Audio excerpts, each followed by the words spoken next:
Bonjour et bienvenue sur la chaîne Il me fait reposer dans de verts pâturages. Comme vous pouvez le constater, actuellement je suis en vacances et aujourd'hui je suis à La Rochelle. Donc j'ai fait une programmation des vidéos jusqu'au 18 août et vous allez voir que la plupart des lectures parlent de la grâce de Dieu. Donc je vais profiter de ces paysages qui permettent aussi de nous détendre pour vous lire un ou deux chapitres donc à la fois de ce livre, Tout par grâce. C'est un livre de Charles Spurgeon qui m'a beaucoup aidé. Peut-être certains le savent déjà, je suis née dans une famille catholique qui est devenue témoin de Jéhovah par la suite et j'ai quitté le mouvement en 2019 et encore aujourd'hui parfois j'ai des raisonnements qu'il me faut combattre pour m'approcher de Dieu par grâce.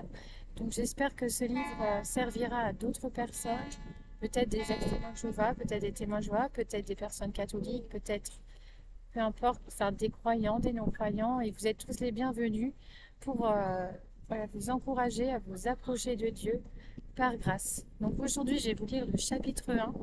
Je suis désolée parce qu'il y a un petit peu de bruit avec un bateau, mais je pense qu'il ne va pas tarder à y aller. Donc chapitre 1. Combien ça coûte? J'ai entendu raconter l'anecdote d'un pasteur du nord de l'Angleterre qui est allé rendre une visite à une femme qui se trouvait dans un besoin extrême. Son aumône à la main, il frappe à la porte de son logement. Pas de réponse. Elle doit être absente, se dit-il en s'éloignant.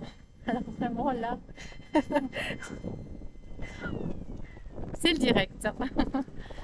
Peu de temps après, voilà qu'il rencontre cette dame à l'église. Là, c'est vrai que je suis vraiment dans un port, donc le port de La Rochelle. Mais voilà, ça a l'air de se calmer. Je n'ai pas oublié que vous êtes dans le besoin, lui explique-t-il. Il y a quelques jours, je me suis rendu chez vous. J'ai frappé plusieurs fois, mais personne n'a répondu. J'en ai donc conclu que vous étiez sorti. Oh, c'était vous? J'ai effectivement entendu frapper, mais comme je croyais que c'était mon propriétaire qui venait réclamer son loyer, je n'ai pas bougé. Comme je regrette de ne pas vous avoir ouvert. Qui ne comprendrait la réaction de cette personne? Moi aussi, je frappe à votre porte, non pour vous réclamer de l'argent, mais pour vous annoncer que le salut est pure grâce, c'est-à-dire sans frais, gratuit, pour rien. Quand un prédicateur s'efforce de capter l'attention de ses auditeurs, bien souvent, ils réagissent ainsi. Bon, on va encore me sermonner.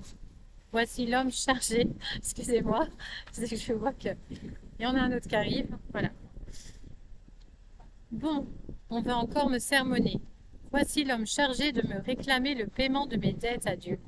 Et comme je n'ai rien pour les régler, je vais faire semblant de ne pas être là. Non, ce livre ne vous demande rien. Au contraire, il vous offre quelque chose. Nous n'allons pas nous entretenir de lois, de devoirs ou de punitions, mais d'amour, de bonté, de pardon et de vie éternelle. C'est pourquoi ne faites pas semblant d'être absent, ne faites pas la sourde oreille et ne fermez pas votre cœur. Je ne vous demande rien, pas plus de la part de Dieu que de celle des hommes. Je n'ai nullement l'intention d'exiger quoi que ce soit de vous, mais je viens au nom du Seigneur vous faire l'offre d'un don gratuit dont la possession fera votre bonheur présent et déterminera votre destinée éternelle. Venez donc et discutons ensemble, dit l'Éternel. Ésaïe chapitre 1 verset 18. Dieu lui-même vous invite à discuter avec lui au sujet de votre joie actuelle et de votre bonheur éternel. Le ferait-il s'il ne vous voulait pas du bien? Ne refusez pas d'entrer au Seigneur Jésus lorsqu'il frappe à votre porte. Il y frappe d'une main qui a été percée sur la croix pour des pécheurs tels que vous, et je rajoute, et nous, et moi. Puisque son seul et unique but est votre plus grand bien, écoutez-le et venez à lui.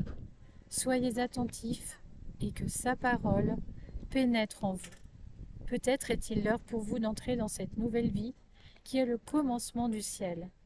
Ainsi donc, la foi naît du message que l'on entend. Romains, chapitre 10, verset 17. Lire, est une manière d'entendre. La foi peut naître en vous à la lecture de ce livre. Bon, je suis désolée, j'ai l'impression que ça n'a pas été très calme. Choisir un port, c'est pas le meilleur endroit, mais bon, on va faire d'autres endroits, ce sera beaucoup plus calme. Et j'espère en tout cas que pour les amateurs ou pour ceux qui aiment les bateaux, eh bien que cela vous aura fait du bien et que ce paysage, ce soleil, vous donnera un peu de lumière dans cette journée. Alors, plus tard, si vous regardez la vidéo plus tard, en tout cas, soyez tous les bienvenus. Et ce que j'espère vraiment au nom du Seigneur, c'est que vous ayez des révélations sur la grâce de Dieu. Merci et à bientôt.